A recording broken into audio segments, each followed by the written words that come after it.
শীতের ভালোবাসা, গ্রীষ্মের ভালোবাসা, দিনের ভালোবাসা, সপ্তাহের ভালোবাসা, বছরের ভালোবাসাও আছে। ভালোবাসার প্রকারভেদ শুনতে চান? মাথা পুরা ঘুরায় যাবে। একটু সময় দেন, আমি বলছি। ন্যানোশিপ। ন্যানোশিপ কি? ন্যানো প্লাস রিলেশনশিপ মানে হচ্ছে ২ দিনের ভালোবাসা। অনেকেই মেসেঞ্জারে হাই হ্যালো বলে। আমি এখন ফ্রি আছি, আমি এখন চা খাচ্ছি, আমি এখন হাই হ্যালোর উত্তরটা দিচ্ছি। অথবা আমার অফিসের ব্রেক চলছে, আমি ব্রেকের মাঝখানে হাই হ্যালো বললাম। ২ দিন। তারপর আর ইন্টারেস্ট পেলাম না, ভাল লাগলো না। মাথার মধ্যে গোবর ভরা, এর সাথে আর কথা বলা যাবে না। এটাকেই বলে ন্যানোশিপ। ন্যানোশিপে দুনিয়ার মানুষ পড়ে আছে। এটাও এক ধরনের সম্পর্ক। তারপর আপনি ক্লাস 1 থেকে ক্লাস 2 তে উঠবেন। মানে ওই ন্যানোশিপ থেকে আপনার একটু প্রমোশন হবে। ন্যানোশিপ তো অনেক করলেন। অনেকজনের সাথে ২-৩ দিনের মতন কথা বলে অনেকের মস্তিষ্ক সম্পর্কে আপনার পুরা ধারণা হয়ে গেছে। এইবার একটু ডেট করা যাক, কফি খাওয়া যাক।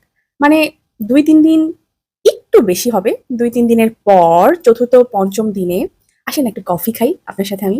কফির জন্য একটা সময় বেছে নিই দুজনেই। তারপর কফি খাওয়ার পরেও ২-৩ দিন কথা বলার পরে আর ভাল লাগলো না। আর চলছে না আমার। এখন আমার আরো কিছু দরকার, অন্য কিছু। অন্য কিছুর এক্সপেরিয়েন্স দরকার। আজকাল অনেক মানুষ বিয়ে করে না, অনেক ছেলেরা বিয়ে করে না। আমি ভাবি কেন করে না? আমার আশেপাশেও অনেক আছে বিয়ে করে না। কিন্তু অদ্ভুত ব্যাপার, কেউ এই যে ২ প্রকারের রিলেশনশিপের কথা বললাম, আরেকটা অদ্ভুত রিলেশনশিপ আছে যে সিচুয়েশনশিপ। মানে ছেলে বন্ধু মেয়ে বন্ধু দুজনেই জানে যে তাদের ওয়াইফ এবং হাজব্যান্ড আছে, তারপরেও তারা সম্পর্কে জড়ায় শুধুমাত্র শয্যা শেয়ার করার জন্য। কত সময় তাদের! এরা দুজনই জানে যে এদের ওয়াইফ আছে, হাসব্যান্ড আছে, এদেরকে সময় দিতে হবে। কোনো সমস্যা হয় না, কোথাও ঝগড়া হয় না। সেফ একটা রিলেশনশিপ। অদ্ভুত! আর যারা বিয়ে করছে না, তারা তো বিয়ে করতেই পারছে না। তারা কোনো রিলেশনে জড়াচ্ছে না? নাকি অন্য আরেক ধরনে পৌঁছে গেছে? তারপর আসলো শীতকাল। শীতকালে তো আর একা থাকা যায় না। একজন সঙ্গী তো দরকার। এবং অনেক মানুষ স্ট্যাটাস দেয়, আর ভাল লাগছে না। কোলবালিশ জড়িয়ে আর কত গরম লাগবে? গরম করার জন্য তো গরম মানুষ দরকার হবে। এই ধরনের অনেক স্ট্যাটাস একটা সময় অনেক দেখতাম। এখন আবার সেটা কাজে লেগে গেছে। কারণ তারপর এরকম একটা সম্পর্ক চলে আসছে যার নাম কাফিং সিজন ডেটিং। মানে আপনি শুধুমাত্র শীতকালে ডেট করতে পারবেন। আপনার মেয়ে পার্টনারও জানবে আপনি শীতকালে ডেট করছেন। আপনার ছেলে পার্টনারও জানবে আপনি শুধুমাত্র শীতকাল। একটা সিজনের জন্য একটু কষ্ট হচ্ছে তো ভাই, এই জন্য একটু একটা রিলেশন দরকার। কি হইছে রে ভাই? কত রকমের রিলেশন! আমি পড়তে তো টায়ার্ড হয়ে গিয়েছি। না ভাই, ডেটিং এর এত অপশন শুনে আমার মাথা গরম হয়ে যাচ্ছে। আপনারা বুঝবেন কিনা জানি না, তবে যারা এগুলো করে তারা ঠিকই বুঝবে। আর লাস্টে একটা বলি। আরেকটা আছে প্লেস হোল্ডার ডেটিং। মানে হচ্ছে তারা ২ পক্ষই জানে যে অপশন আছে ওটা বেশিদিন টিকবে না বা টিকাবো না। আমার আরো বেটার অপশন দরকার।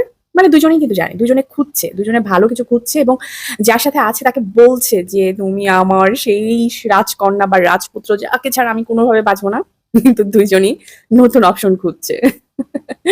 এই প্লেস হোল্ডার ডেটিংটা আমার কাছে খুব উইয়ার্ড লাগে, অদ্ভুত লাগে। মানে মানুষের নীতি কমতি হতেই পারে। তাই বলে এত? এটা এটা কোনো কথা? এটা কোনো কথা বলেন?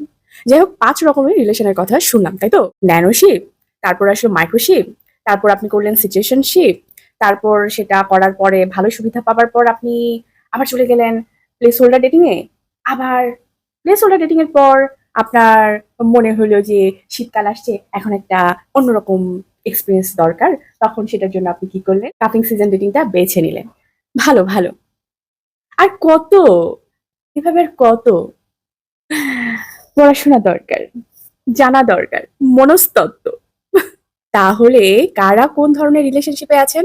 সবার সামনে বলতে না চাইলেও আমার ভিডিও দেখে মনে করেন। আমি শুনে ফেলছি। অনেককে তো আমার জ্ঞান দেওয়া দরকার। যারা বুঝতে না পারে, যারা অবলা নারী ঘরে বসে জামাইকে বিন্দাস ছেড়ে দিচ্ছে, অথবা যে অবলা পুরুষ ওয়াইফকে বিন্দাস ছেড়ে দিয়েছে, কিন্তু এই ধরনের চক্করের মধ্যে পড়ে নিয়ে তাদের রিলেশনশিপটা খারাপ হচ্ছে, তাই না বলেন? এই জন্যই জানানোর চেষ্টা। তারপরেও সন্দেহ ঢুকানো কিন্তু আমার কাজ নয়। সন্দেহ দূর করাই আমার কাজ। ভালো থাকবেন সবাই। আল্লাহ হাফেজ।